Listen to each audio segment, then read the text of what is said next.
o ângulo entre dois planos. Sempre que falamos do ângulo entre dois planos, será sempre o menor ângulo, tal como a distância entre qualquer coisa e qualquer coisa é sempre a menor distância. Neste caso,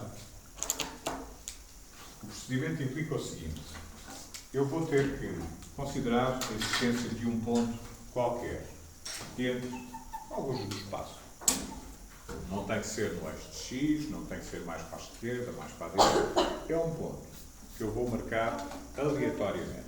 Vamos marcar, por exemplo, o ponto A com alguns por aqui. Ele nem precisa ter coordenadas em particular, é um ponto.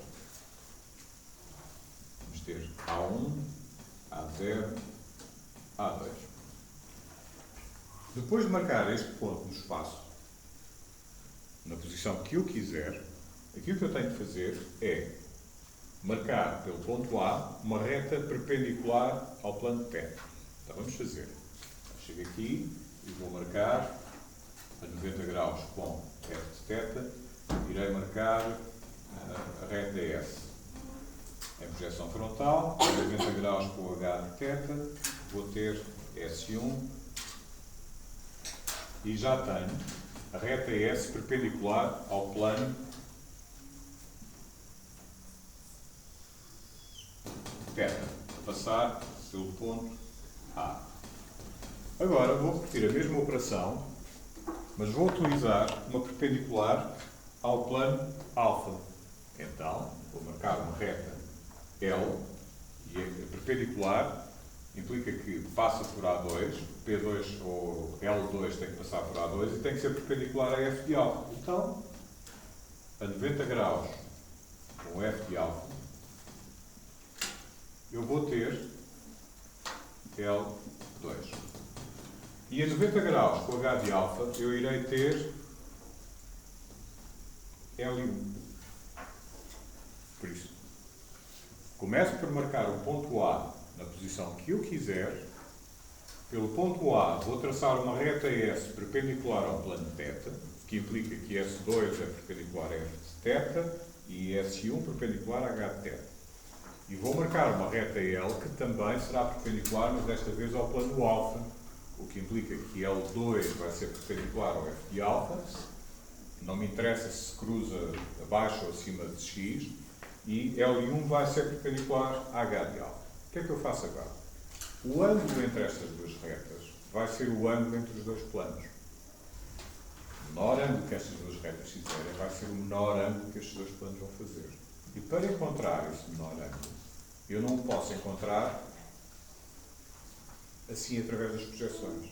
Vou ter que rebater o plano definido pelas retas L e S. Ora, eu para rebater o plano definido pelas retas L e S preciso de um dos traços do plano. Por hipótese, eu vou encontrar o traço frontal deste plano. Então, como é que eu faço?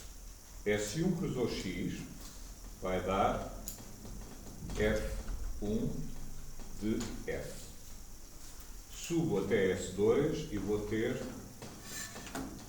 F2 de S. Por isso, começo por encontrar o traço frontal da reta S. E agora vou encontrar o traço frontal da reta L, como L1 cruzou X, deu F1 de L.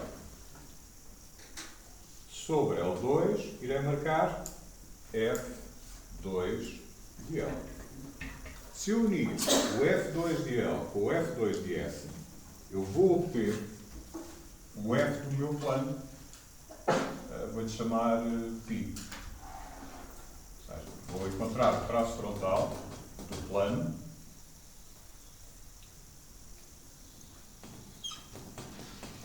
vou ter aqui F de π.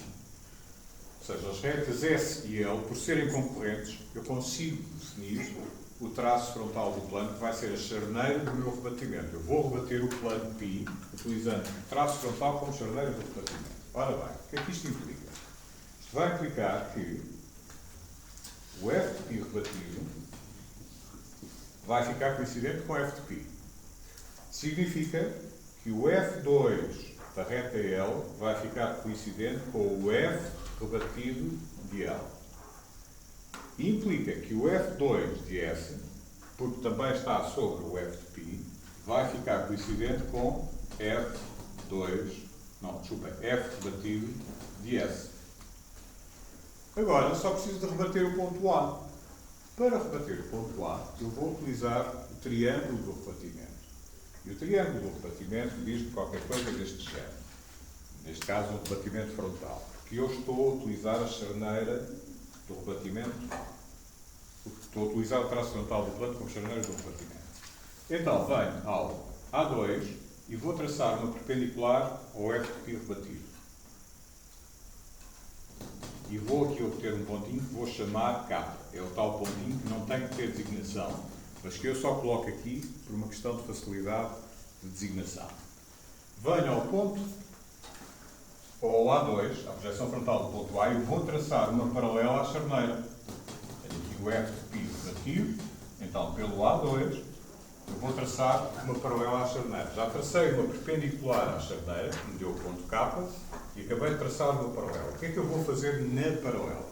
Estou à procura do triângulo do rebatimento. Vou agarrar neste afastamento que aqui está, que é a distância que vai de A1 até A0, tiro isto para o compasso, e vou colocar aqui. E então vou obter aqui um pontinho que vou-lhe chamar F. E este ponto não tem designação, efetivamente. Isto é só como forma de simplificar a explicação. E eu aqui vou ter o meu triângulo de rebatimento, que agora estou a sombrear, mas que, como é evidente, também não é para ser sombreado na resolução de um exercício.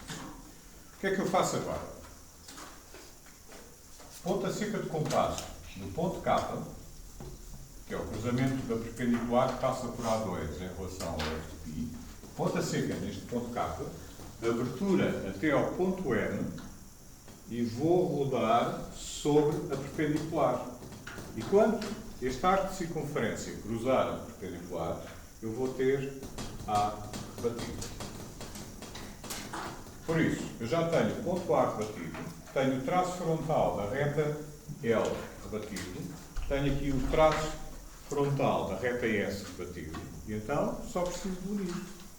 Se eu unir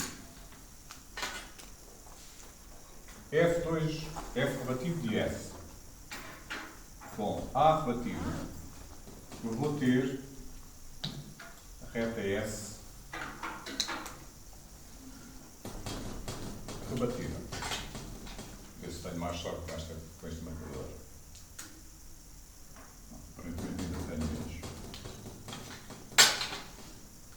Esta será a minha reta S rebatida. A reta S rebatida passa por A rebatido e F rebatido de S.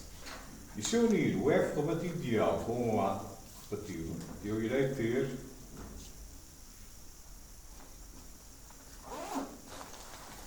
a reta L rebatida. O menor ângulo feito entre S rebatido, que é este, entre S rebatido e L rebatido, ou seja, será este ângulo, é o menor ângulo que estes dois planos fazem. Isto será o alfa graus.